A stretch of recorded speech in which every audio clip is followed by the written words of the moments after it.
1780 até 1790, a gente teve a Revolução acontecendo nos Estados Unidos, tivemos a Revolução Francesa na França, tivemos a Revolução Industrial na Inglaterra, mas também em outra parte do mundo, na Pérsia, né? Na Pérsia, lá também estava acontecendo uma revolução que era uma revolução um pouco diferente dessas revoluções política, civil, econômica. Era uma revolução espiritual, né? E aí vamos ver o que aconteceu. Vamos para o próximo slide.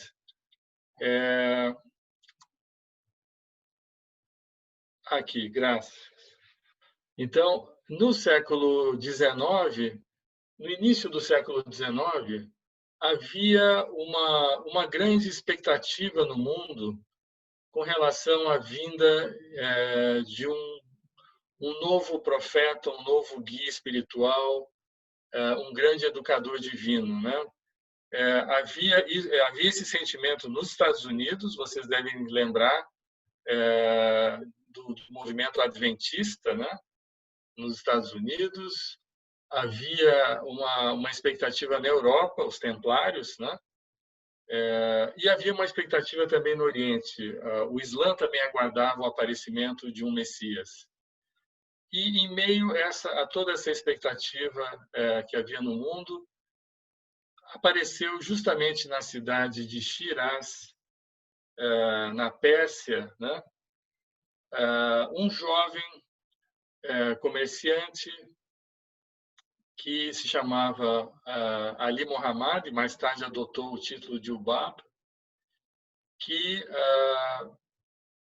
haveria de declarar para aquelas primeiras pessoas que viriam a reconhecê-lo, que seriam, ele chamaria essas pessoas de letras do vivente, ele diria a eles então que ele era o inaugurador de uma nova era para a história humana, para a humanidade, né? Para a vida humana.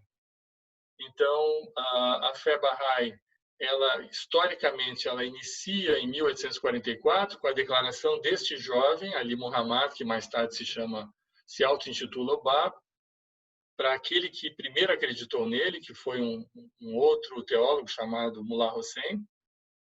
E dali para frente, então, esse movimento, que inicialmente foi um movimento chamado Babi, depois se tornou um movimento Bahá'í, no âmbito da Pérsia, mais para frente ganha uma parte maior do Oriente, vai à Europa e hoje praticamente está espalhado em todos os países do mundo, provavelmente sendo uma das comunidades religiosas mais diversas do planeta, né? Segundo dados da Enciclopédia Britânica, depois do cristianismo, a fé Bahá'í, ou a comunidade Bahá'í mundial, é a comunidade mais difundida geograficamente no mundo. E ela congrega pessoas de todas as etnias, nacionalidades, formações culturais e backgrounds religiosos.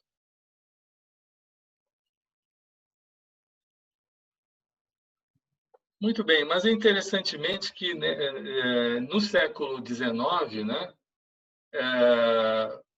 que é um século de fato abençoado em todos os sentidos, não só apareceu um luminar divino, um manifestante de Deus, um educador divino, mas nós tivemos o aparecimento de dois profetas, né? Nós chamamos de profetas gêmeos. Então, inicialmente veio o Bab, que eu já mencionei, que é considerado dentro da história Bahá'í como um arauto, um precursor, mas ele veio anunciar a vinda de um revelador divino ainda maior que ele próprio, né? Que era Bahá'u'lláh. Então, Bahá'u'lláh, inicialmente, ele se enfileira, né, ao grupo de seguidores do Bab, ele passa a ser um dos mais importantes líderes, mas anos à frente ele se torna a figura central desse grande movimento religioso, dessa nova religião universal. E de fato, Bahá'u'lláh, conforme o Bab já havia anunciado, ele traz toda uma nova proposta de sociedade, novas leis, novos ensinamentos e uma série de propostas de vida, né, para as pessoas que naquela época, no século XIX, estavam apegadas às suas tradições, seus costumes, a preconceitos, a formas antigas de ver o mundo. Podemos passar? Aqui a gente mostra um dos aposentos da casa do Bab, desse profeta precursor da fé Bahá'í, onde aconteceu aquele evento que assinala, que marca, né, o início da história Bahá'í. Então, foi nesse quarto, nessa casa, na cidade de Shiraz, onde o Bab anunciou a primeira pessoa que veio acreditar nele, que ele era o Messias, não só do Islã, né, da religião islâmica, mas aquele prometido por todas as religiões do passado, né? Então, esse foi um momento muito importante na história Bahá'í. Depois desse jovem que veio a reconhecer o Bab, outras 17 pessoas o reconheceram também, como eu disse, e foram intitulados de Letras do Vivente, e com o Bab formavam as 19 letras do Vivente, que são as primeiras pessoas iluminadas pelo sol dessa nova manifestação que estava vindo para a humanidade. Então, o Bab declarou sua missão em 23 de maio e a partir daí, então, a história Bahá'í começa. Nós podemos passar para o próximo slide. O Bab teve uma vida meteórica, né? Ele, na qualidade de precursor e de arauto, ele desafiou o establishment daquela sociedade persa do século XIX, que vocês podem imaginar que era uma sociedade extremamente retrógrada, como falei, uma sociedade presa a ideias autocráticas, em que a igreja e o Estado mandavam na vida das pessoas, determinavam a vida das pessoas, e o Bab veio justamente trazer uma nova perspectiva para os seus contemporâneos, né? De que nessa nova mensagem, nessa nova revelação, Deus desejava que o homem tivesse uma relação não mais mediada pela igreja, pelo clero, mas sim que cada alma se conectasse diretamente com o seu Criador. Isso criou uma preocupação, criou um alarme muito grande nas autoridades eclesiásticas do Irã. Esse movimento se espalhou como uma chama muito rapidamente por toda a Pérsia. E poucos anos depois, nós estamos falando aqui, o Bab se declarou em 1844, 6 anos depois, seguidores e simpatizantes e adeptos do Bab em toda a Pérsia começaram a ser aprisionados, começaram a ser espancados e finalmente mortos, né? Então, nos primeiros anos do movimento Babi, que depois se chama Bahá'í, registrou-se mais de 20.000 mortos nas mãos justamente desses fanáticos, né, dessas autoridades eclesiásticas que não aceitavam a emergência de uma nova crença, de uma nova fé. Aqui vocês estão vendo um detalhe da praça da cidade de Tabriz, onde o Bab foi suspenso e morto com mais um de seus seguidores, onde tem a marquinha do X, foi o lugar onde ele foi fuzilado por um pelotão de 750 soldados. Então, as autoridades instituídas, estabelecidas, acreditavam que dessa forma poderiam pôr fim ao movimento que eles consideravam herético, né? Totalmente contrário à crença muçulmana, mas o efeito foi o contrário. Na verdade, isso só despertou uma atenção, um interesse cada vez maior pela mensagem do Bab, pelas boas novas que o Bab estava trazendo para a Pérsia e para o mundo.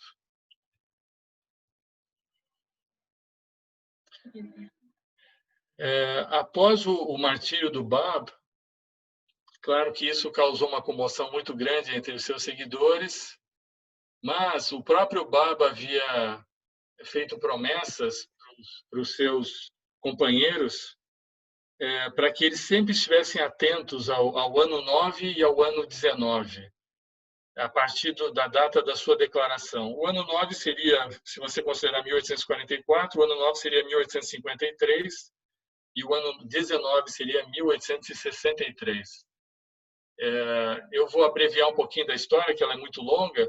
O que vai acontecer no ano 9 é que Bahá'u'lláh, uma das lideranças emergentes do movimento Babi, em 1853 vai receber a confirmação da sua missão como o manifestante de Deus para essa era, e em 1863, 10 anos depois, ele faria uma declaração pública para todos os reis, governantes e líderes da humanidade, né?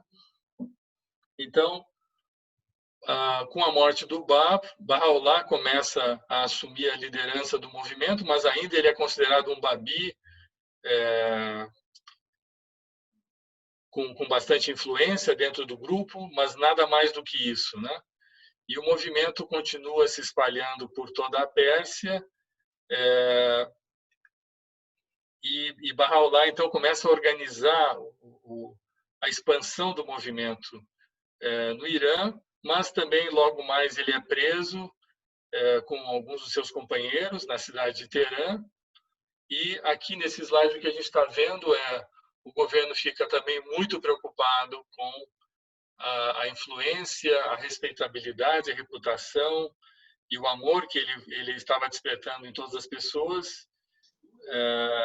Como ele descendia de família nobre, isso foi um detalhe que eu não contei para vocês, como ele era filho de um ministro da corte do Shah, o governo se sentiu constrangido em pôr fim à vida dele, como havia feito com o Bab. Mas aí, até por uma influência do consulado russo que estava estabelecido em Teherã e que se levantou contra o governo persa, na iminência de que o governo persa causasse algum mal a Bahá'u'lláh, então essas autoridades muçulmanas e governamentais decidem pelo exílio perpétuo de Bahá'u'lláh. Então, o que vai acontecer nos próximos 40 anos da vida dele, ele vai sair de Teherã e vai sofrer um exílio inicialmente para Bagdá, depois para Constantinopla,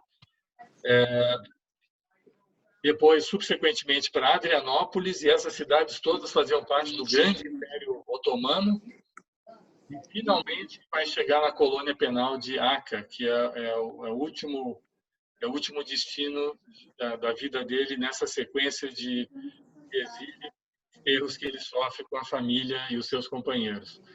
Essa passagem da história de Bahá'u'lláh é muito linda, cheia de momentos dramáticos e de confirmações para as pessoas que estavam com ele, a maior delas sendo justamente no final da permanência dele na cidade de Bagdá, que coincide com o ano 19 que o Bab havia prometido. Então, nessa cidade de Bagdá, na sua saída, na sua partida, Bahá'u'lláh diz que ele era aquele prometido pelo Bab, aquele que Deus tornaria manifesto, e aquele ser, né, aguardado por todas as religiões do passado. O manifestante que inauguraria uma nova era para a humanidade, de paz, justiça, harmonia, um novo ciclo do poder humano. Então, isso acontece em Bagdá, e então, depois de quase eu diria, 13 anos, né? 13 anos de sofrimento, a partir do martírio do Báp, que aconteceu em 1850. 13 anos depois, em 1863, Bahá'u'lláh, então, comunica a todos os seus seguidores e companheiros de que a promessa do Báp se cumpria na pessoa dele, né? Ele é aquele supremo manifestante de Deus prometido para essa era. Vamos seguir aqui, como falei, a ideia é só colocar vocês em contexto, já que é uma introdução à fé Bahá'í, a gente não vai fazer um mergulho na história Bahá'í, mas aí vocês poderiam perguntar o seguinte nesse ponto, né? Muito bem, então nós entendemos que há momentos extraordinários na história humana, esses momentos coincidem com o aparecimento de pessoas que ultrapassam o comum dos homens.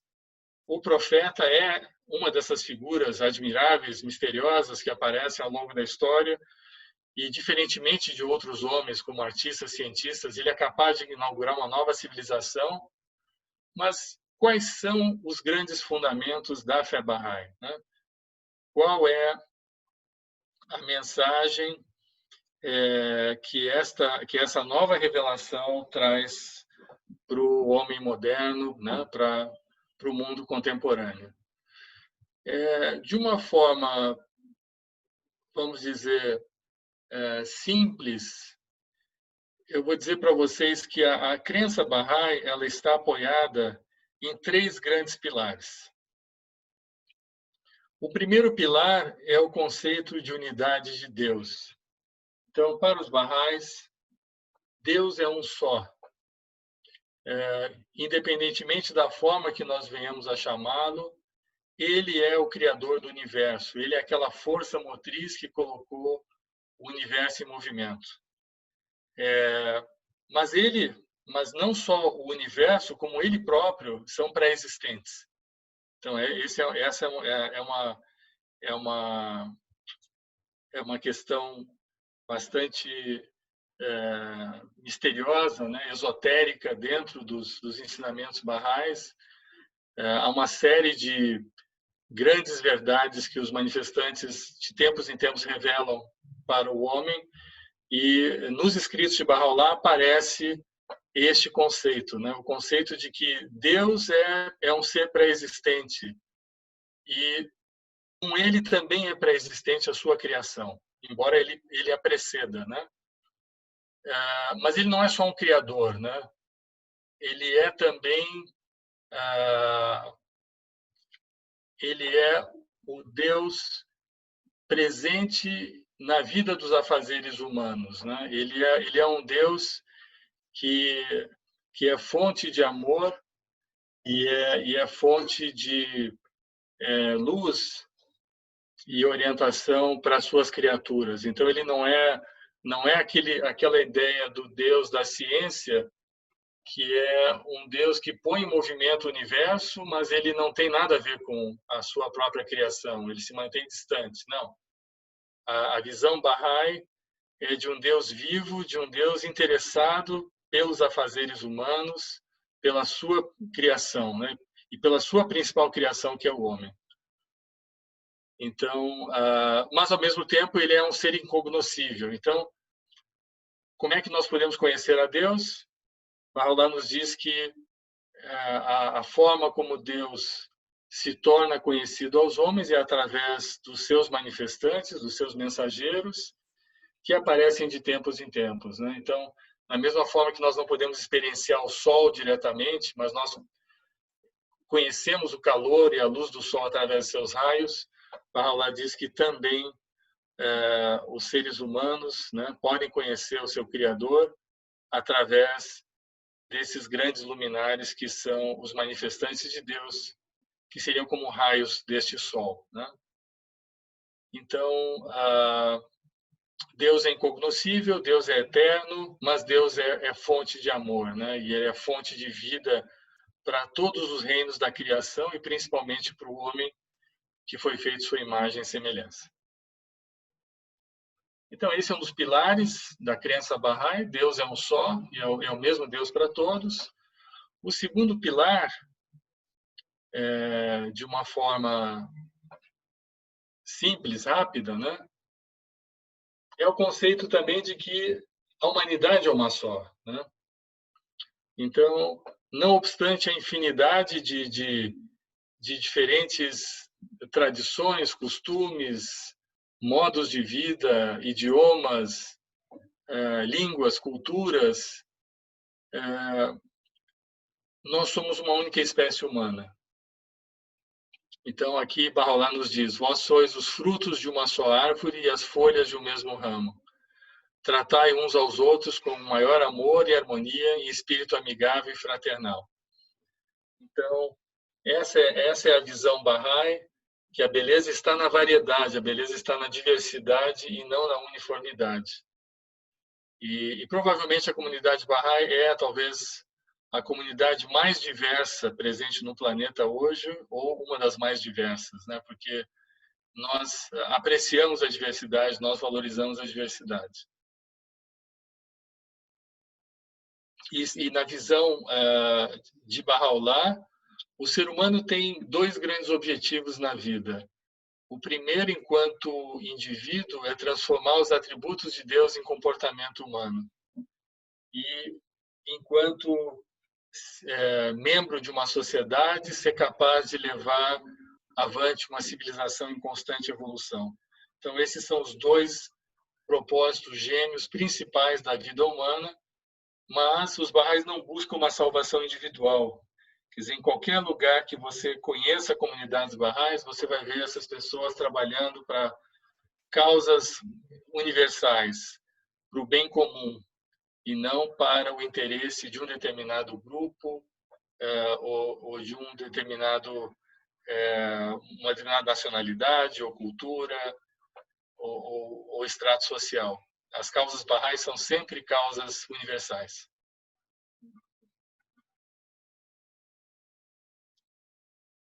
Podemos passar. E o terceiro pilar, então, é o pilar da unidade das religiões. Então, Deus é um só, a humanidade é uma só e a religião também é uma só. Essa é a grande trilogia Bahá'í. Então, religião é uma palavra sem plural. As religiões, elas são, na verdade, etapas de uma mesma religião que é crescente e evolutiva. Da mesma forma que você não tem várias ciências, você tem a ciência universal e todas as tradições científicas, né, de Copérnico, Darwin, Newton, Einstein e tantos outros fazem parte de uma mesma ciência, que é a ciência universal.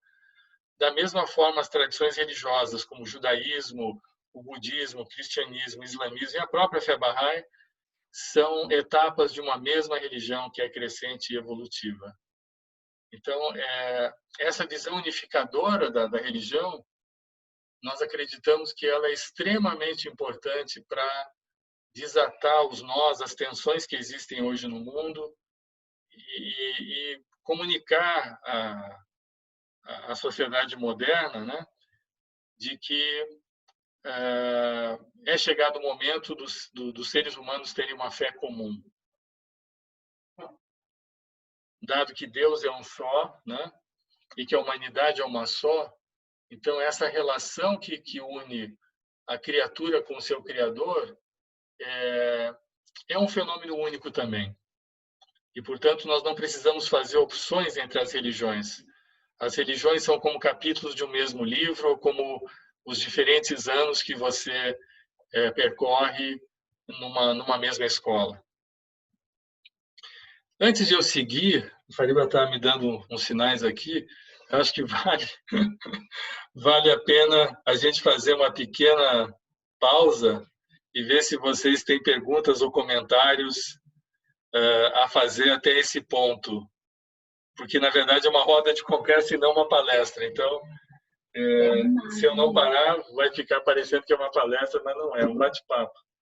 Mas eu estou só, assim, na verdade, procurando respeitar o tempo que a gente tem com vocês, e por isso que eu dei uma acelerada nesses primeiros tópicos.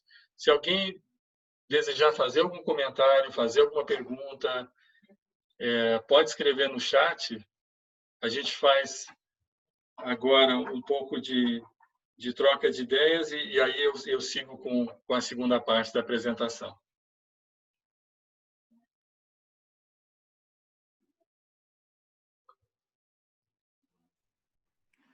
Henri, se me permite uma pergunta? Quem que está falando? Boa noite, é Rossem. Ah, sim, por favor, Tudo Hussein. bem. Muito Eu bem-vindo, tô, querido. muito obrigado. Eu tô gostando bastante da apresentação, tem sido muito esclarecedor. Eu queria entender uma questão que ficou um pouco assim. As grandes religiões mundiais todas nasceram no Oriente e depois vieram para o Ocidente, né? Porque Sim. até há passagem sobre isso. Será que há uma explicação pelo fato de elas nascerem num ambiente que geralmente está passando por sofrimento ou porque há muitas guerras? Há alguma relação entre isso? A sua pergunta é muito boa. E dá para ser respondida de várias formas, né?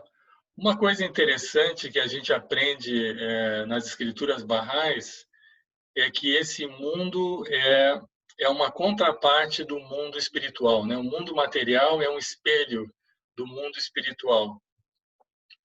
Então, observa que interessante, né? No mundo físico, no mundo fenomenal, o Sol nasce sempre no leste, certo? E lança suas luzes no oeste. A gente poderia se perguntar, mas por que que aparece? Por que ele surge no leste, né? Por que que faz esse, por que que na realidade o dia, né? Ele nasce lá no leste e vem para o oeste, em função da rotação da Terra, de todos os movimentos astronômicos. Enfim, é uma característica do mundo físico. Semelhantemente, no mundo espiritual, você tem também os profetas que, ao longo da história, sempre apareceram no Oriente e disseminaram a sua religião, disseminaram a sua fé, os seus ensinamentos no Ocidente. Então, existe uma equivalência aí entre o mundo espiritual e o mundo físico. Mas também, e você trouxe esse ponto de forma muito correta, toda vez que aparece uma religião, interessantemente, ela não aparece nos grandes centros, onde talvez a difusão dessas novas ideias fossem mais fáceis, mais simples. Ao contrário, né? Quando esses grandes manifestantes ou profetas aparecem, eles, para mostrar justamente a grandeza, né, e a supremacia, a soberania divina, eles aparecem nos lugares mais inóspitos e praticamente sozinhos, sem ajuda nenhuma, sem ninguém que possa guiá-los, com que eles possam compartilhar suas dificuldades, entendê-los. Eles conseguem levantar uma causa que ninguém mais conseguiria, né? Então, isso se aplica perfeitamente à história Bahá'í, porque no século XIX, a Pérsia era um dos países mais retrógrados do mundo. Era um dos lugares de maior preconceito, era um dos lugares onde havia o maior fanatismo, o maior afastamento, digamos, da ciência, né? E de modo que qualquer movimento que propusesse um novo pensar, um novo olhar sobre a vida, né, e sobre os valores e sobre a relação com Deus seria fortemente fortemente atacada, né? Portanto, é mais uma prova, digamos, da grandeza de Bahá'u'lláh e do Báb, o fato desses profetas gêmeos terem aparecido num lugar obscuro, num lugar extremamente afastado dos grandes centros da civilização da época, e não obstante ter conseguido sustentar uma causa e proclamar uma mensagem que conquistaria depois todo o planeta. Há outras razões, mas essas duas me parece assim que objetivamente a gente poderia trazer para essa discussão. Se alguém mais quiser complementar o meu comentário, por favor, fique à vontade. Henry, Sim. eu queria perguntar uma coisa. Qual qual a diferença entre profeta e manifestante? Essa é uma excelente pergunta também. Ótimo. Quando a gente estuda a história das religiões, quando você estuda, por exemplo, o Antigo Testamento, acho que isso fica mais claro, né? Lá no Antigo Testamento, você tem uma série de profetas menores que fazem parte da história da religião judaica, né? Você tem Moisés, você tem Abraão e Moisés, que são figuras superlativas, mas você tem profetas menores, Isaías, você tem Ezequiel, você tem outros profetas que foram aparecendo ao longo do tempo e que reforçavam a mensagem dessa figura central. Qual que é a diferença entre um e outro, né? A diferença é que o manifestante de Deus, ele é um legislador, ele revela um livro de leis, ele é inaugurador de uma nova civilização. Já o profeta, ele é alguém que, como diz a própria palavra, ele é um vidente. Ele, além de ser uma pessoa muito especial, né, ele encarna os ensinamentos do manifestante, mas ele profetiza coisas que vão acontecer no futuro. Então, essa para mim, a grande diferença. Os profetas são pessoas especiais, mas eles não têm luz própria. É como se fosse a lua, uma lua cheia, que é totalmente iluminada e ajuda a iluminar a nossa noite. Mas não é como o sol, de quem a lua deriva a sua luz, né? O sol tem luz própria. Então, os manifestantes de Deus, os reveladores divinos que apareceram de tempos em tempos, eles são sóis espirituais. Já os profetas são luas que derivam a sua luz desses sóis, mas que ajudam a iluminar a humanidade também. Elas podem ser considerados santos, esses profetas? Acredito que sim. A gente tem santos. Se você, por exemplo, pegar no cristianismo, a gente tem vários santos, né? Você tem São Francisco de Assis, você tem os próprios primeiros discípulos, São Paulo, São Pedro, né? Mateus. Então, você tem várias pessoas muito destacadas no cristianismo, que é uma história que nós conhecemos mais de perto, que são santos, são pessoas sãs, né? São santos. Mas, como falei, não são legisladores, não são, eles não cumprem profecias do passado e não profetizam em relação a manifestantes que virão no futuro. Os manifestantes de Deus, eles são aqueles luminares que trazem novas leis e que trazem novas escrituras para a humanidade. No caso da fé Bahá'í, quem são, né, esses luminares? São Baba e Bahá'u'lláh. As escrituras Baha'is são os escritos deixados por essas duas grandes figuras.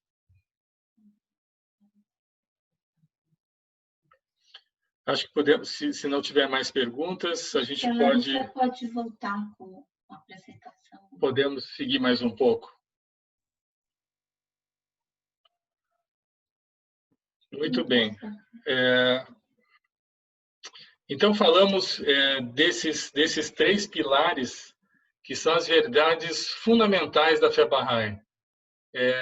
Vocês vão encontrar miríades de ensinamentos, verdades, e assim, propostas Bahá'ís para um mundo melhor. Mas, se a gente pudesse sumarizar, né, quais são aquelas verdades que representam o âmago do pensamento Bahá'í, são essas três verdades que eu comentei com vocês. Deus é um só, a humanidade é uma só e a religião é uma só. Em adição a essas crenças fundamentais, nós temos outras crenças que fazem parte do sistema de crença Bahá'í. Uma outra crença é essa ideia da alma humana, né? Baha'u'lláh afirma que todo ser humano é dotado de uma alma racional e que essa alma constitui seu verdadeiro eu. Ou seja, o homem não é um macaco que deu certo. Na verdade, sempre foi um ser distinto dos animais, ele sempre foi homem. E ele sempre teve justamente as qualidades do seu próprio Criador. Ele foi criado à imagem e semelhança do seu Criador. Essa alma tem origem nos mundos espirituais de Deus e ela é capaz de adquirir qualidades divinas e atributos celestiais. Aqui a gente colocou uma citação de Baha'u'lláh muito bonita que diz: sabe tu em verdade que a alma é um sinal de Deus, uma joia celestial, cuja realidade os mais eruditos dos homens não conseguiram aprender e cujo mistério mente alguma, por mais aguçada que seja, pode esperar jamais desvendar. Naturalmente, o dia que você conseguir desvendar a alma humana, você vai ter desvendado o próprio Criador, porque a alma é como se fosse uma fagulha desse Criador, né? É um sinal dele colocado na nossa Constituição. Então, e essa alma humana, interessantemente, que é a fonte de tudo que a gente vê no mundo. Então, todo o progresso, todo o avanço, toda a ciência, toda a modernidade, ela nasce dessa alma humana, que é uma alma racional. E como que essa alma se alimenta? Então, a gente vai ver o próximo slide agora. Então, Baha'u'lláh nos diz que Deus nos criou a sua imagem e semelhança. A nossa semelhança com Deus está na nossa alma, que é um sinal de Deus. Ela é uma alma racional, ela é uma alma consciente. E o alimento dessa alma são as escrituras sagradas. É a palavra revelada por Deus, a palavra criativa de Deus. E por isso, então, que a gente vai ver isso recorrentemente em todas as religiões. A fé Bahá'í é mais uma das religiões que tem essa prática, que os seguidores, os praticantes, eles leem os escritos Bahá'ís pela manhã e à noite. Essa é um ensinamento Bahá'í, né? Uma prática Bahá'í. E a partir daí você justamente purifica o seu ser, purifica a sua alma e você adquire qualidades celestiais.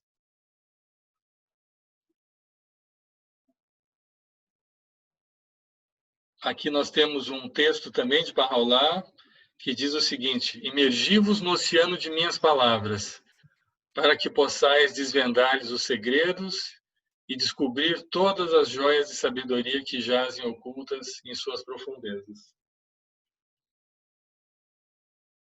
Então, realmente, a religião revelada, a religião divina, é um grande oceano em cujo interior existem pérolas de inestimável valor. Os Baha'ís, naturalmente, leem os escritos sagrados de Bab e Baha'u'lláh, que são as figuras centrais, mas acho que uma coisa interessante destacar também é que nós também estudamos os livros sagrados das outras religiões. Dado que a religião é uma só e que todas as religiões são etapas de uma mesma religião crescente evolutiva, os Baha'ís buscam iluminação também no Corão, nos Evangelhos, no Antigo Testamento, no Bhagavad Gita, no Zend-Avesta.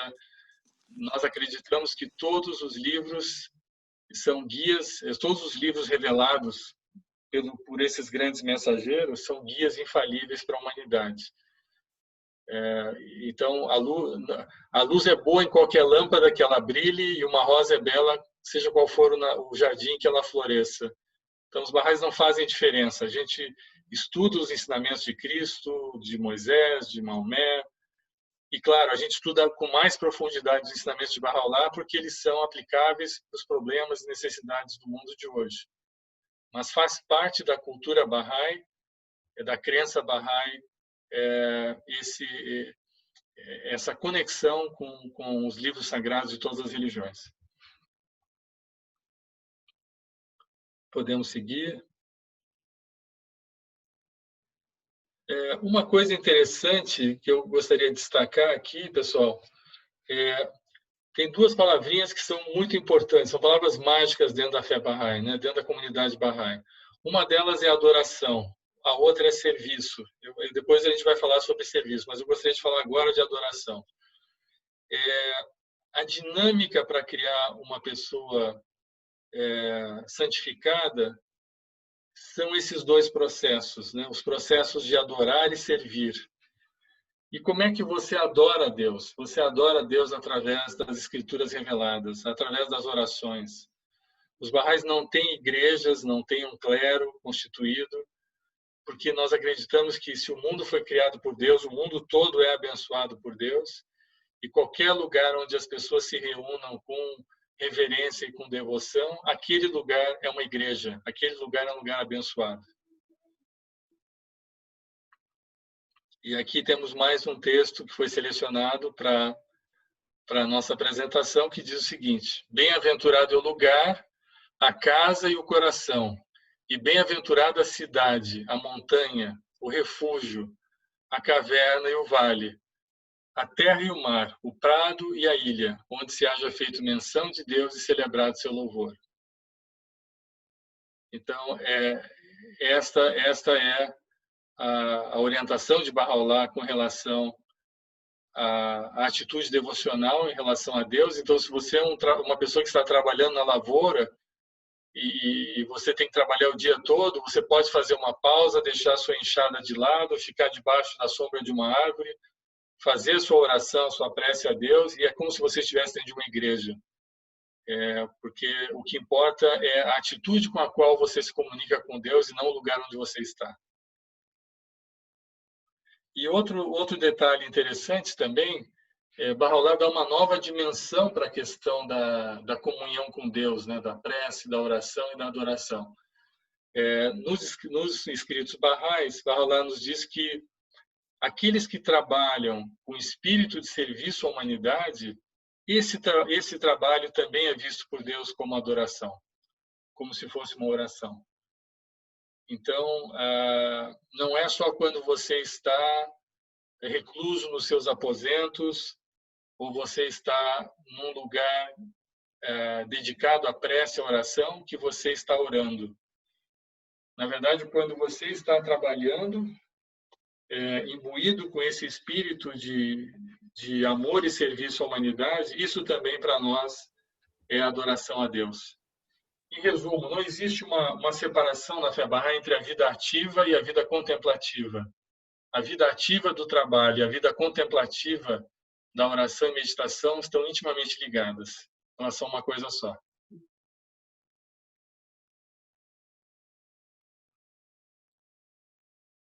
Aqui, então, aparece essa dimensão do serviço, que é justamente o processo por meio do qual nós adquirimos qualidades espirituais, né? Porque o processo de caminhar em direção a Deus é um processo de esvaziamento do ego.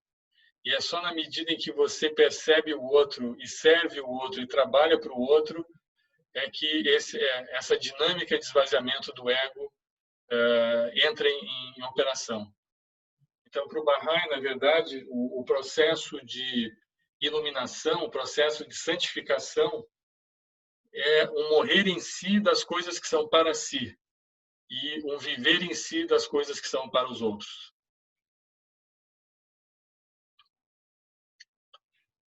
E aí temos mais uma frase aqui também de Bahá'u'lláh que diz o seguinte, com relação a serviço. Ele diz: o mérito do homem está em serviço e virtude, e não na ostentação de afluência e riqueza. A melhora do mundo pode ser realizada através de ações puras e boas, de conduta louvável e digna.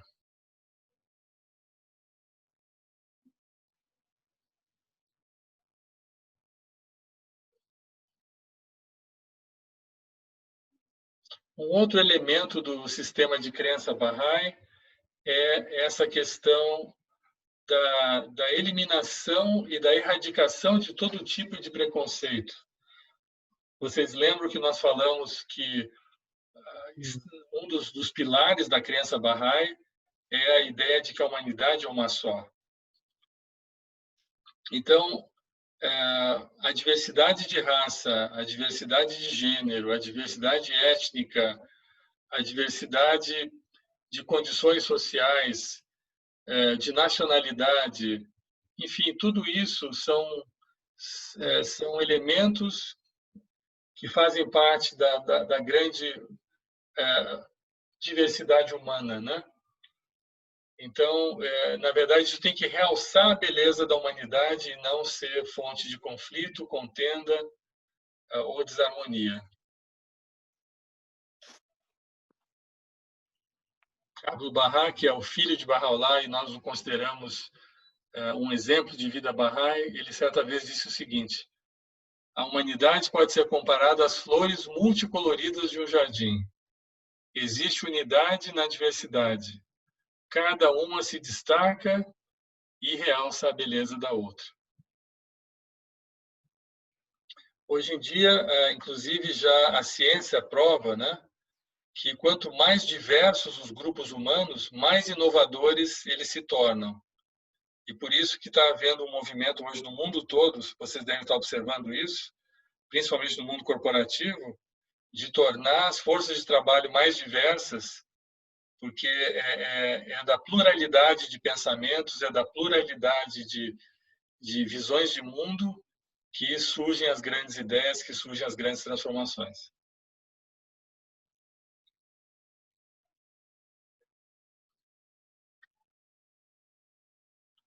Uma outra bandeira Bahá'í é, ao lado da questão da eliminação dos preconceitos, né, que são princípios sociais, outro é a questão da igualdade de direitos e oportunidades entre homens e mulheres. É claro que a ideia não é tornar o homem mulher, nem a mulher homem. Em algumas situações, as funções são diferentes, mas os escritos Bahá'ís argumentam que as sociedades do passado elas foram dominadas pelo elemento masculino, principalmente porque nessas sociedades o que fazia a diferença era a força física. Então, você sabe muito bem, a história passada humana foi uma história toda marcada por guerras, por confrontos entre civilizações, entre povos, trabalho duro, né, na agricultura, na indústria, e aí provavelmente, né, o homem tem alguma vantagem. Mas na medida em que a gente começa agora a ingressar em sociedades que são baseadas em conhecimento, em relacionamento, o que a gente observa é o movimento do pêndulo agora indo em direção às mulheres, né? As mulheres em vários desses campos, no campo da comunicação, no campo do relacionamento, no campo da gestão de equipes, né? Do serviço. Então, elas são tão boas, ou eu diria até muito melhores que o homem.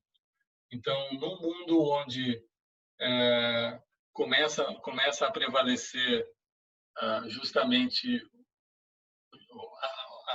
começam a prevalecer as ideias e a inteligência e não mais a força física, nós Bahá'ís acreditamos que as mulheres vão conseguir ocupar espaços nunca antes ocupados. E nós somos defensores das causas femininas, não somos feministas, mas nós defendemos a participação da mulher em todos os setores da sociedade, principalmente nas causas ligadas à paz e a uma convivência pacífica entre os povos, porque as mulheres são aquelas criaturas que dão luz à vida, né? E elas, muito mais do que os homens, sabem o valor que a vida tem. E aqui nós temos um texto de Abdu'l-Bahá, perdão, eu só vou ler rapidamente, que diz o seguinte, voltando um pouquinho: o mundo humano é dotado de duas asas, uma é a mulher, a outra é o homem, e esta ave só poderá voar quando ambas as asas estiverem igualmente desenvolvidas. Se uma delas permanece fraca, o voo é impossível. Então, até mesmo para que o homem consiga realizar o seu pleno potencial, ele necessita que a mulher esteja ocupando os espaços que foram sempre negados a ela no passado. Então, quando a mulher estiver trabalhando ombro a ombro com o homem, o próprio progresso do homem também vai ser acelerado.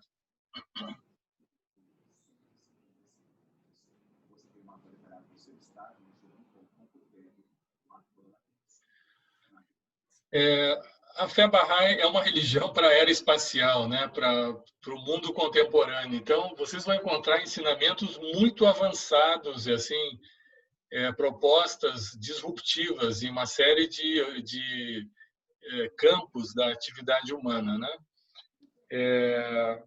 Um desses ensinamentos é a harmonia essencial entre a ciência, a religião e a razão. Bahá'u'lláh, nos seus escritos, ele diz que ciência e religião devem andar de mãos dadas, porque a ciência sozinha é materialismo. A religião sozinha mergulha em preconceitos. Então, a ciência tem que ser pesada na balança da religião e a religião tem que ser pesada na balança da ciência. E como são os dois principais sistemas de conhecimento da humanidade, eles têm que ser como sócios do futuro, eles têm que trabalhar juntos. Então, todas as atividades, todos os empreendimentos Bahá'ís sempre levam em conta a perspectiva da religião e da ciência. A gente nunca faz opções dicotômicas entre uma coisa e outra. Ao contrário, o Bahá'í sempre busca uma visão integradora da vida e das suas atividades. E sempre procura trazer a ciência nas suas atividades sociais e levar o pensamento social para as atividades científicas.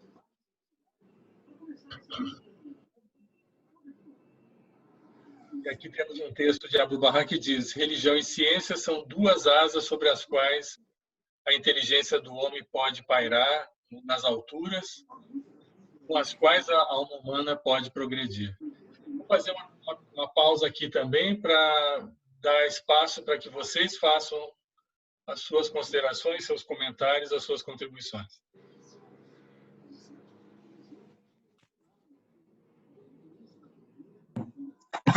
Henrique. Quem está falando? É o Beto. Oi, Beto. Bem-vindo. Obrigado. Eu queria fazer uma contribuição naquilo que você falou a respeito da diversidade da raça humana.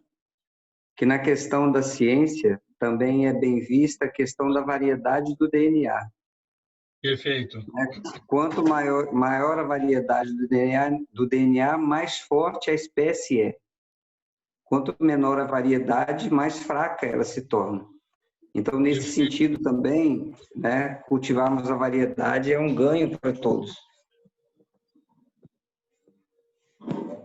Exato, exato. É isso, né? Assim, a gente comenta sempre nas empresas, né? Eu trabalho no mundo corporativo, então eu tenho mais contato com esse tipo de realidade. E a gente fala que cada pessoa diferente na empresa é como se fosse um gene diferente. E essa diversidade genética realmente enriquece muito qualquer grupo e qualquer equipe humana, né? Então, é muito interessante que o mundo esteja tendo esses insights agora e a gente acredita, os Bahá'ís acreditam que isso começa a promover um tipo de comportamento que é um comportamento muito positivo, que é um comportamento inclusivo, né? De inclusividade das pessoas, que no passado o que você observava, infelizmente, era o contrário, era um líder trazendo para próximo de si pessoas parecidas com ele. Hoje é o contrário, né? Você deveria buscar pessoas diferentes de você, porque se você buscar pessoas parecidas com você, você vai acabar promovendo o pensamento homogêneo, que é um pensamento que não gera valor.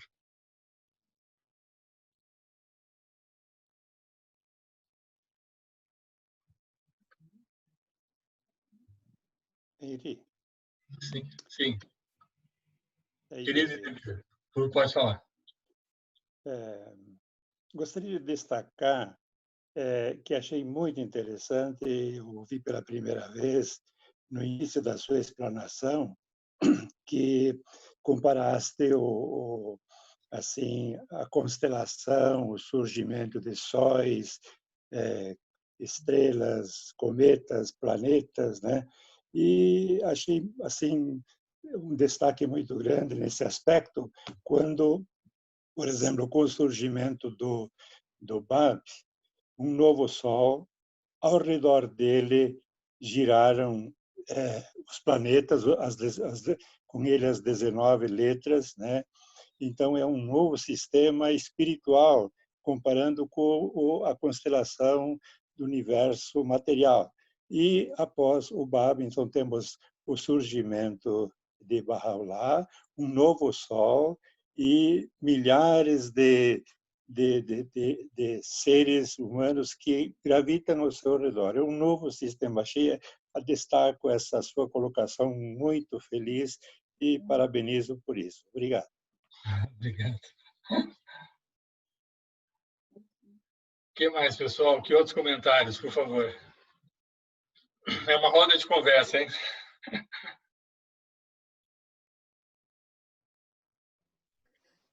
Na visão Bahá'í, o preconceito ele tem que ser trabalhado e combatido desde a primeira infância? Ou é algo que pode ser remediado na vida adulta?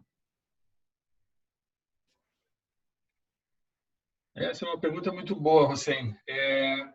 As pessoas não nascem com preconceito, não nascem com ódio, né? Aprendem a ter o preconceito, aprendem a odiar. E, então, da mesma forma como as pessoas aprendem ou podem aprender a odiar, né? Poderiam também aprender a amar a diversidade. Essa é uma fala, inclusive, do Mandela, né? Em que ele diz que, se referindo ao apartheid na África do Sul, ele acha que isso só se resolve pela educação e pela educação infantil, já incutindo na primeira educação esse amor e esse apreço pela diversidade. Eu acho que, claro, para uma pessoa que é preconceituosa e que tenha o preconceito arraigado dentro de si, esse é um processo mais complexo, mais difícil. Vai precisar de um acompanhamento, talvez até psicológico, para resolver isso. Mas numa criança, as crianças não percebem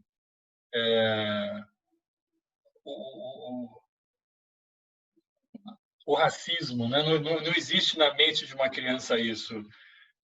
Se ela olha para uma criança que é diferente, aquilo tudo para ela é uma grande diversidade, mas ela não vê relações de inferioridade e superioridade com base na cor, ou com base no tipo do cabelo, na cor dos olhos. Não existe na lógica da criança relações de inferioridade e superioridade com base em aspectos externos da vida humana, né? É a sociedade que acaba incutindo isso, e então, já que isso é uma coisa que ela é aprendida em algum momento da vida, ela pode ser desaprendida, então, já desde o início, né? Na medida em que se oferece para as crianças uma perspectiva de que nós somos uma única espécie humana, ainda que infinitamente variada.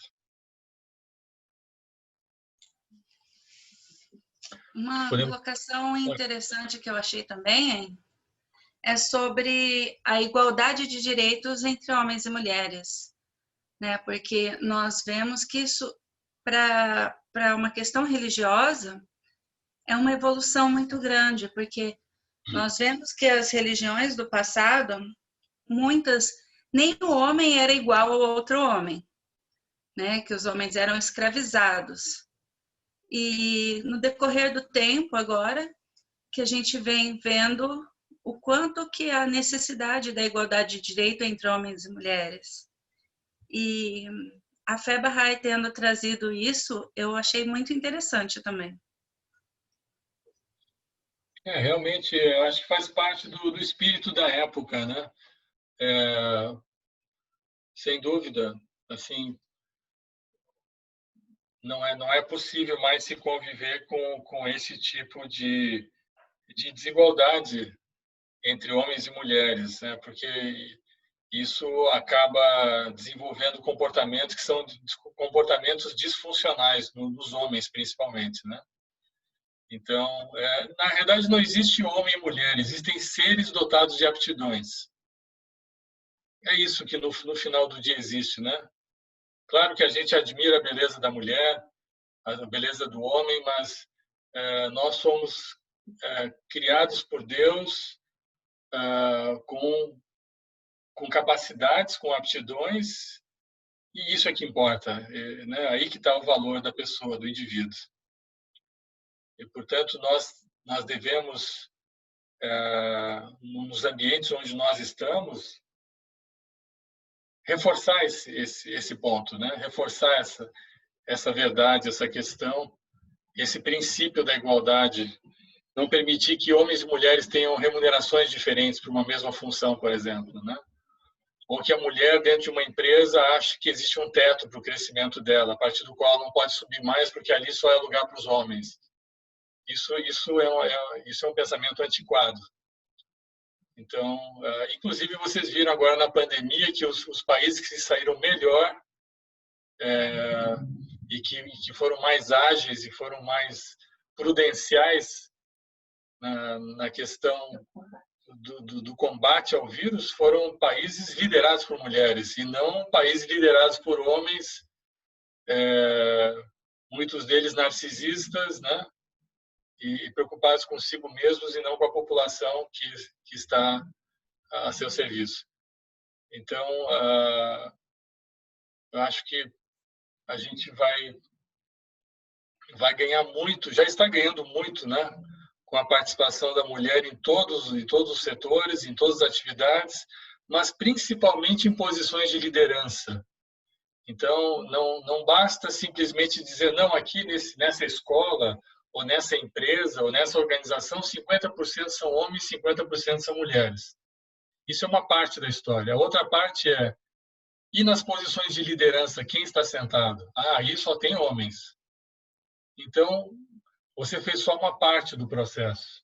Porque a questão verdadeira da diversidade não é a representação da diversidade dentro dos agrupamentos humanos, e sim é a igualdade de oportunidades dentro das organizações.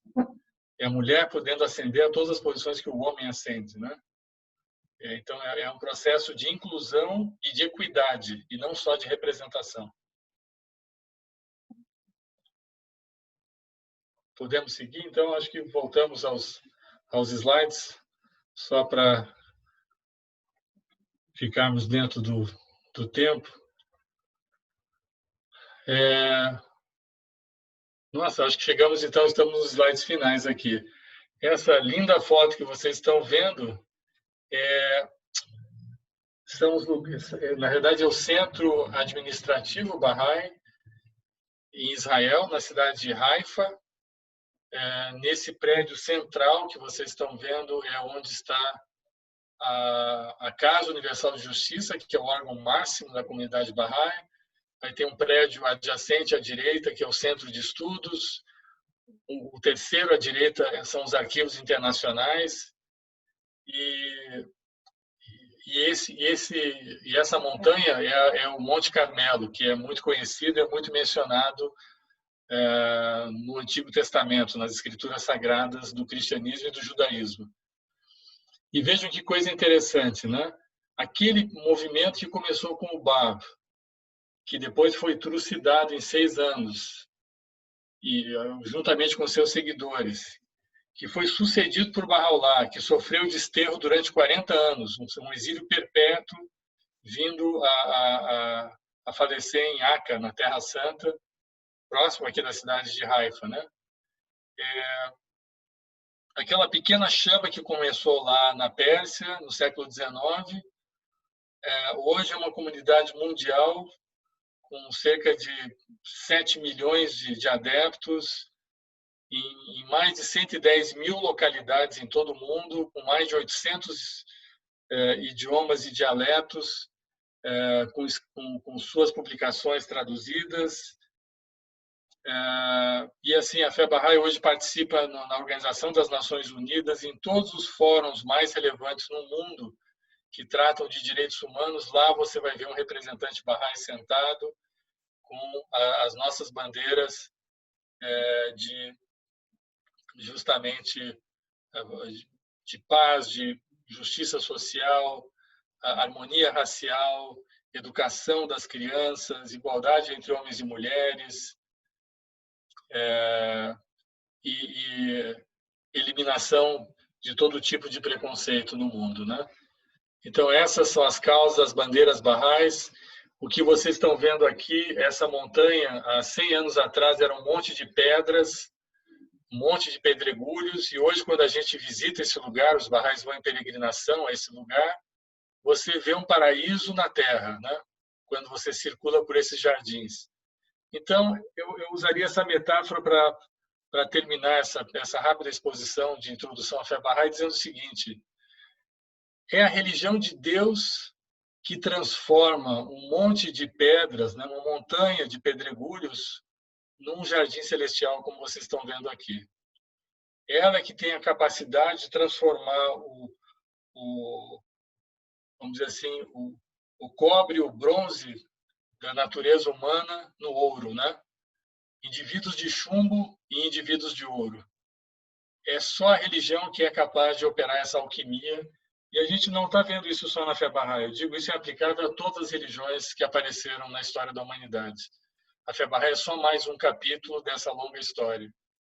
Mas é só para destacar que a religião é uma força suprema para a transformação do homem e transformação da sociedade, e é o grande motor que movimenta a civilização em direção ao seu futuro, né? A sua realização máxima. Então, hoje, nesse lugar, na Terra Santa, nós encontramos todas as escrituras originais de Bab Bahá'u'lláh. Nós temos aqui relíquias que foram guardadas da família do profeta, e nós temos equipes do mundo todo que se reúnem aqui para discutir questões que afligem a humanidade. Então, esses 7 milhões de Bahá'ís que eu falei para vocês, muitos deles viajam para esse lugar como consultores e se reúnem com Bahá'ís de outros países, de outras etnias, para tentar resolver problemas dos seus agrupamentos, das suas comunidades, das suas vizinhanças, dentro de um esforço colegiado, dentro de um esforço global. Nós temos na comunidade Bahá'í instituições eleitas no nível local, que a gente chama de assembleias locais, no nível nacional, que são as assembleias nacionais, e no nível internacional, que é a Casa Universal de Justiça. E nós temos órgãos que são nomeados, que são um braço desses órgãos que exercem autoridade, que são o Corpo Continental de Conselheiros, os corpos auxiliares e os seus auxiliares, né? E seus ajudantes. Então, a administração Bahá'í é uma administração que se baseia no sistema que foi desenhado por Bahá'u'lláh. Então, é um sistema que se movimenta com base na consulta, e a gente acredita que a consulta é a chave para se descobrir e encontrar a solução para qualquer questão humana, seja uma questão pessoal ou uma questão social. Eu gostaria, então, de terminar essa rápida exposição com os 2 últimos slides que trazem citações de pessoas que conheceram Bahá'u'lláh, ou que tiveram contato com a sua mensagem. Talvez possamos pedir aqui para que Larissa leia para a gente o primeiro texto, Vahid leia o segundo.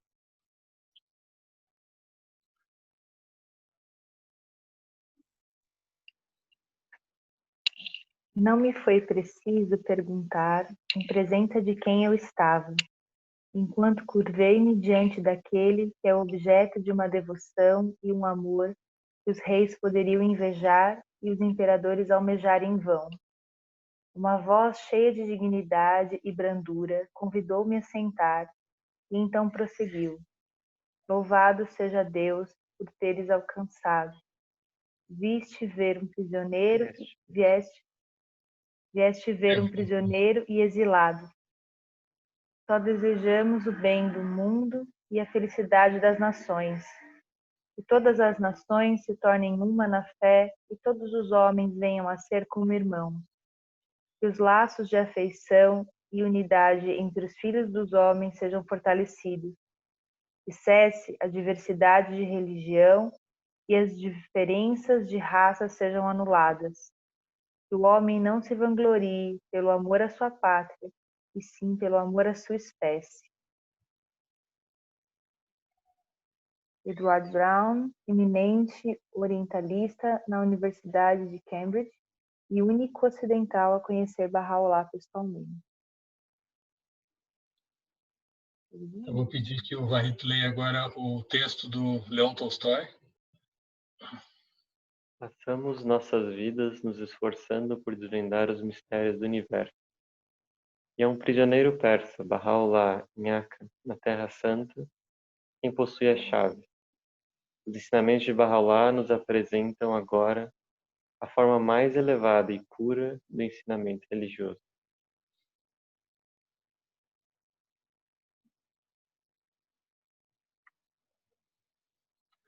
Muito bem, vou pedir que o Nader leia o próximo texto. Gostaria de caminhar sem pressa por suas ruas e subir um dia à hora do poente, os degraus de mármore que, por entre solenes ciprestes, me levariam até a porta do templo Bahá'í, e talvez a salvação espiritual. Érico Veríssimo, um dos principais escritores Bahá'ís do século XX, autor da obra O Tempo e o Vento, e Olhai os Lírios do Campo. Brasileiros. Um dos principais escritores brasileiros. Nader declarou Érico Veríssimo aí. É isso aí. Vou pedir que a Bizi leia para a gente o próximo, então, Bizi, por favor.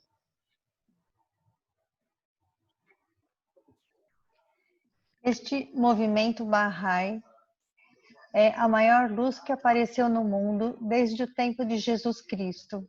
Devem observá-lo e nunca perdê-lo de vista. É demasiado grande e está demasiadamente próximo para que esta geração o compreenda. Somente o futuro poderá revelar sua importância. Benjamin Jowett, renomado professor teólogo e reformador da Universidade de Oxford.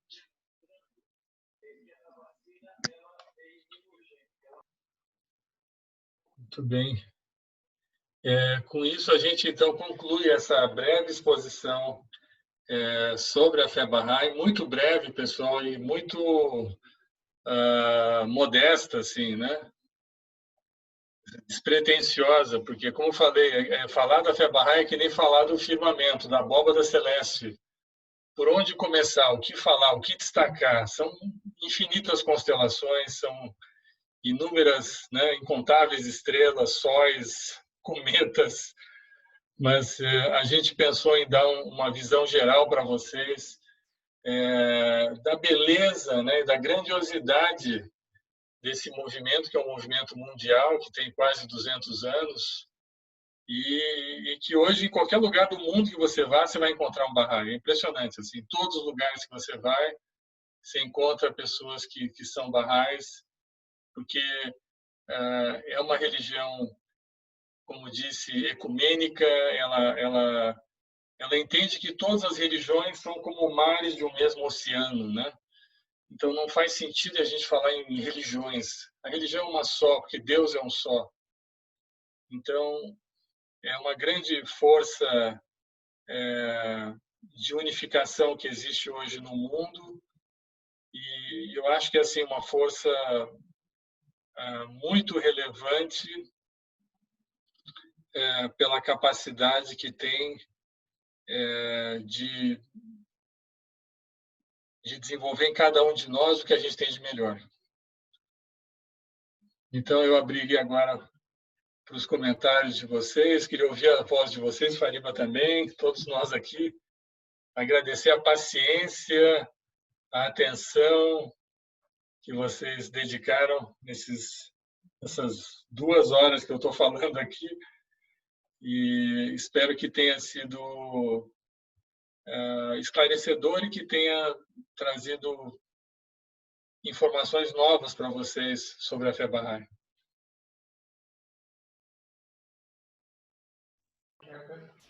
Eu entendo que você quer muita informação e quer muita coisa para a gente conhecer, mas eu acho que você conseguiu transferir, passar em 2 horas a beleza da Fé Bahá'í. Eu acho que esse é o ponto mais importante aí do que ficou, eu acho. Ótimo, obrigado. A pergunta se vai ficar, tem a possibilidade de compartilharmos essa apresentação com os contatos. Sim, sim, já. Nesse instante, não sei se Larissa tem os contatos. Se a Larissa tiver os... Não, vai ficar disponível o link, não é isso, Larissa, depois?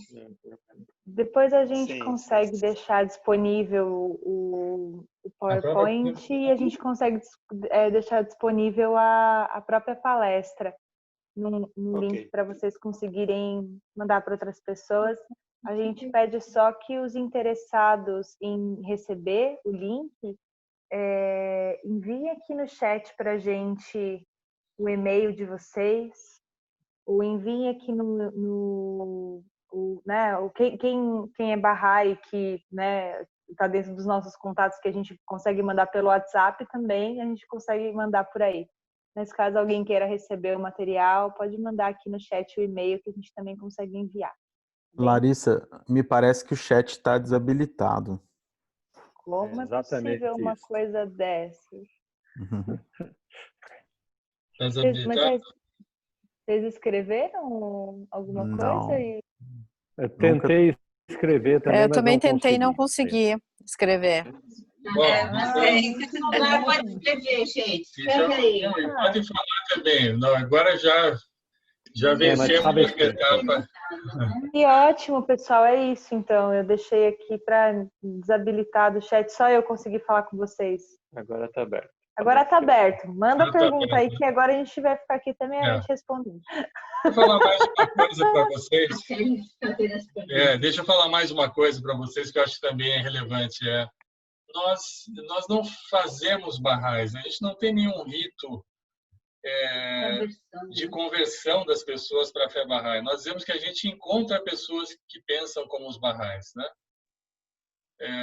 O que é ser Bahá'í? Ser Bahá'í é ter amor por toda a humanidade e desejar servir a humanidade.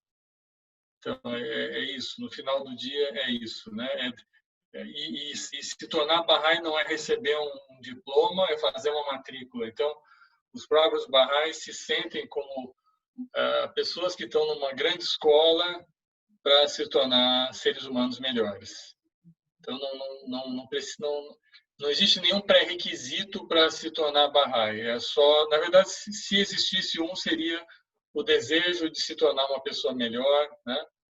E de realmente desenvolver essa dimensão espiritual que todos nós temos, que, como comentei durante a apresentação, a alma humana é um espelho, né? É um sinal de Deus em cada um de nós. Então, na medida que a gente conhece mais sobre a religião e a gente apreende as verdades religiosas, a gente se torna mais parecido com o nosso Criador.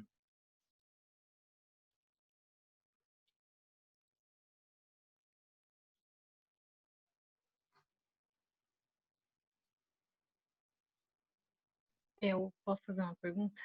Claro, por favor. Eu imagino que quem está participando não é tão... Ninguém é assim super cru sobre a fé Bahá'í, mas deve conhecer alguém e tal, mas seria interessante talvez comentar fontes onde as pessoas podem encontrar os escritos de Bahá'u'lláh, por exemplo. E também conhecer da sua história. A gente falou da fé Bahá'í, mas também não teve tempo, obviamente, para falar quem foi Bahá'u'lláh, o que ele viveu, né? O Bab, porque uma outra coisa que também dá valor para a revelação é a história de vida de quem a revelou, né? Porque também tem a questão de falsos profetas, coisas e tal, né? Então, eu acho que conhecendo também, lendo com os próprios olhos as escrituras de Bahá'u'lláh, do Bab, e também conhecendo essa história, essa revelação ganha ainda mais valor. Um excelente comentário, Andressa, porque, de fato, enquanto o manifestante de Deus está vivo, a maior prova da veracidade, né, da sua missão é ele mesmo. Ele mesmo é a maior evidência da autenticidade da sua pretensão, né? Quem encontrou com Cristo, ou com Moisés, ou com Maomé, ou com Bab e Bahá'u'lláh, não teve dúvida quem eles eram. Eu lembro, inclusive, que entre as primeiras pessoas que conheceram o Bab, existia um que chamava Vahid, e ele reconheceu o Bab pelo caminhar. Ele observou o Bab caminhando e falou: não é possível que uma pessoa, a não ser um monarca, um grande rei, caminhe dessa forma, né? Só pode ser ele, esse Messias, esse profeta que nós estamos esperando. Foi essa forma como ele reconheceu o Bab. Então, eles têm maneiras, eles têm formas, eles têm uma grandeza, uma majestade que a gente não consegue imaginar, porque nós não tivemos essa graça de ser contemporâneos com essas pessoas, mas como a Andressa colocou muito bem, eles são pessoas superlativas, né? São super-homens, na verdade, caminhando sobre a Terra. Mas depois que eles não estão mais presentes entre nós, o maior testemunho da autenticidade da sua missão são os seus escritos, são as suas obras. E aí, uma boa notícia é que nós temos em português mais de 200 títulos já publicados. As principais obras de Bahá'u'lláh já estão disponíveis no nosso idioma. Nós temos uma editora Bahá'í, então, se vocês entrarem na internet, se vocês digitarem www.livrariabahá'í.com.br, vocês verão todo o acervo de obras Bahá'ís em português. www.livrariabahá'í.com.br. Então, temos as principais obras de Bahá'u'lláh em português, as principais obras do Bab. Nós temos palestras e várias obras também de Abdu'l-Bahá, que é a figura central depois dos profetas gêmeos dentro da história Bahá. Então, Abdu'l-Bahá foi o intérprete autorizado dos escritos Bahás e o centro do convênio, o líder que deu seguimento ao movimento Bahá'í. E hoje, na verdade, não temos mais uma figura procedente da família dos profetas, e sim nós temos colegiados, como eu falei, a nível local, nacional e internacional, que cuidam do desenvolvimento e dos interesses e do avanço da comunidade em todo o mundo.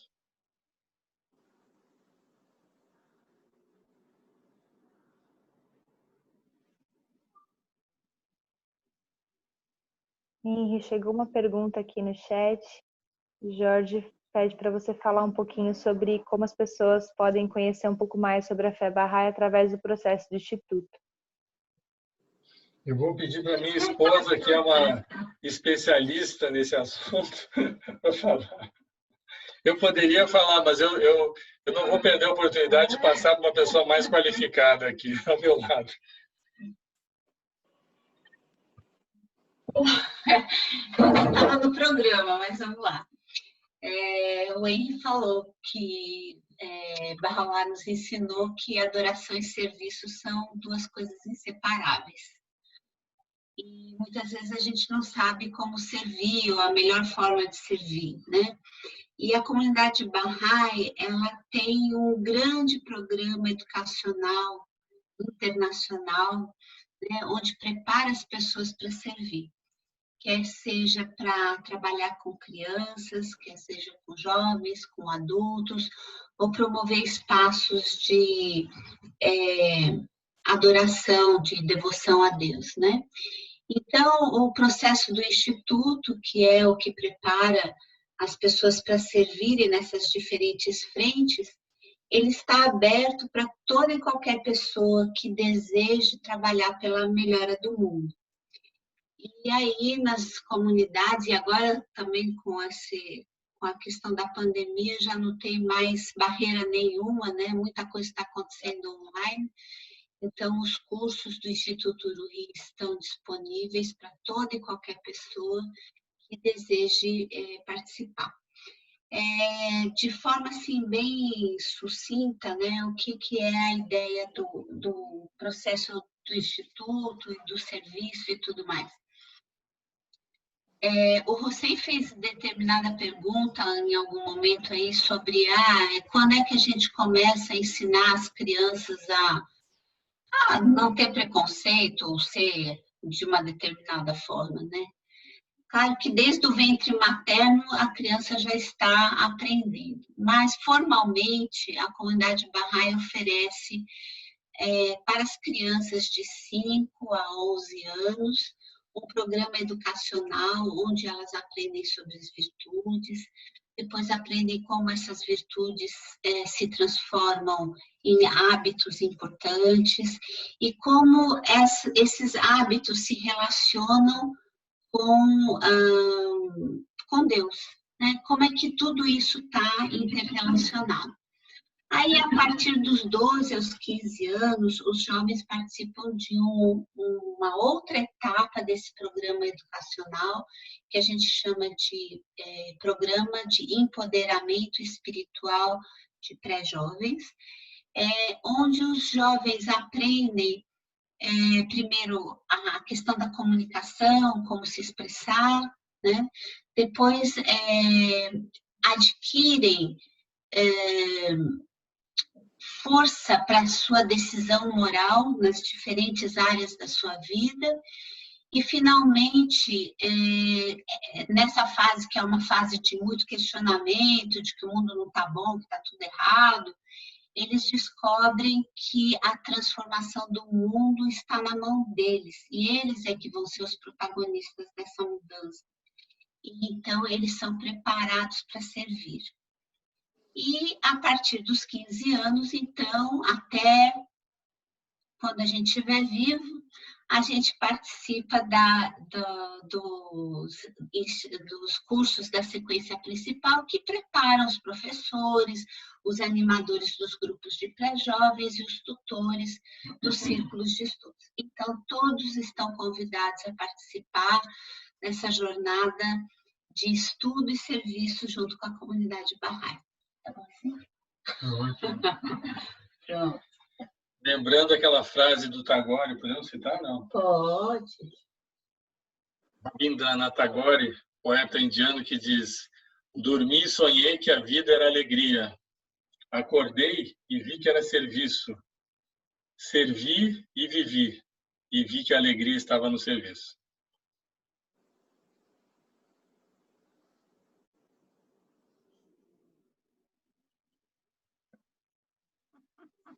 O que mais? Temos mais perguntas aqui no chat. Mais comentários. São mais comentários mesmo. As pessoas estão aqui agradecendo muito, hein? Dizendo que foi ótimo, muito esclarecedor.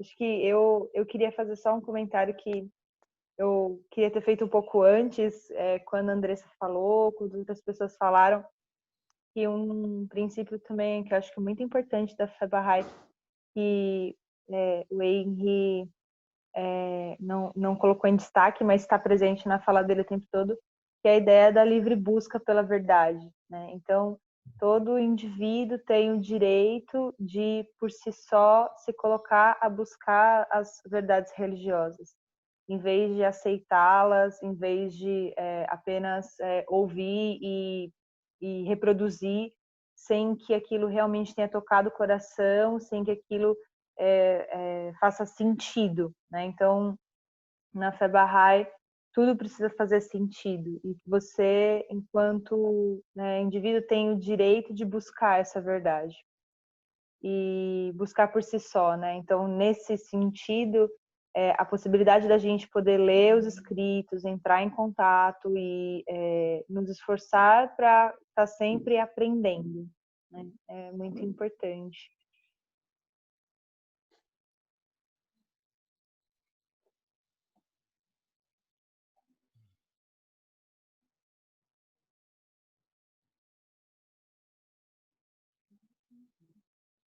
Mais algum comentário, pessoal? Alegria ver todos vocês aqui. Realmente sentimos vocês dentro da nossa casa. Sentimos vocês dentro da nossa casa, exatamente. Nos sentimos premiados em ter vocês nessa conversa. Bom, vocês podem sugerir temas também, assim. Esse tema apareceu na semana passada, a gente achou que algumas pessoas iriam se beneficiar com essa introdução à fé Bahá'í, por isso nós trouxemos essa discussão com vocês hoje. Provavelmente para alguns pode ter sido repetitivo em alguns tópicos ou aspectos, mas eu acho que sempre é interessante a gente dar uma visão geral, porque realmente a fé Bahá'í é como se fosse um grande jardim, um grande bosque com uma série de alamedas, e é legal você ter essa visão do alto para depois você, de acordo com o seu próprio interesse, explorar aspectos que lhe chamam mais atenção. Então, nós voltamos daqui 15 dias, não é isso? Voltamos com um outro e um novo... que vai ser surpresa para nós também. Exato. Voltamos com um outro tema interessante para todos e esperamos que vocês estejam bem durante esse período, cuidem da sua saúde e que venham nos encontrar daqui 15 dias. Tá bom, queridos? A apresentação foi excelente. Obrigada, Henry. Você é um orgulho para nós. E agradeço muito. Dizer que é minha mãe, né? A gente tinha combinado isso no final, que ela ia falar, então... Está ouvindo ou não está ouvindo? Está ouvindo? Então, um grande beijo, um abraço para todos, um por um. Obrigada. Se alguns amigos quiserem abrir as câmeras para eu fazer uma foto do evento e publicar... vamos fazer, ótimo. Foto. Aí você, uma direitinho, batom. Arrumar o cabelo aqui, passar batom. Pai, não sei se tá no escuro, o que tá pegando, sua câmera tá preta aqui. Eu não sei também. Moleques, tá no escuro. Pronto. Agora sim. Apareceu? Não, agora fechou de novo. Abre de novo. Ô pai, você tá no escuro? Não. Eu não estou no escuro. Eu não sei porque ela ficou preta. Agora dá para ver você. Não, mas deixa eu aproveitar, então, e agradecer ao Henry. Maravilhosa a sua exposição. Muito obrigado. Hoje, você conseguiu reunir a família e os amigos em torno da fé. Somos uns privilegiados por ter tido isso. Muito obrigado. Muito obrigado. Nós é que somos privilegiados por ter essa oportunidade de compartilhar com vocês essas coisas tão bonitas. Né? Muito obrigado. E aí, gente, todo mundo perfumado para foto? Então, Jorge, por favor. Para mandar um grande abraço. Oi, desculpa. Esse é um amigo. Não, eu queria mandar, além de mandar um grande abraço para todos, eu queria mandar um grande abraço para o Idevir. Fazia um tempão que eu não ouvia. Uma alegria. Uma figuraça. Forte abraço, gente. É um dos tesouros da comunidade Bahá'í brasileira. Tchau, queridos. Muito obrigado. Obrigada por nos receber. Uma boa noite a todos. Boa noite a todos. Tchau, gente. Foi ótimo. Tchau. Tchau. Tchau, Zé Roberto. Prazer em vê-lo.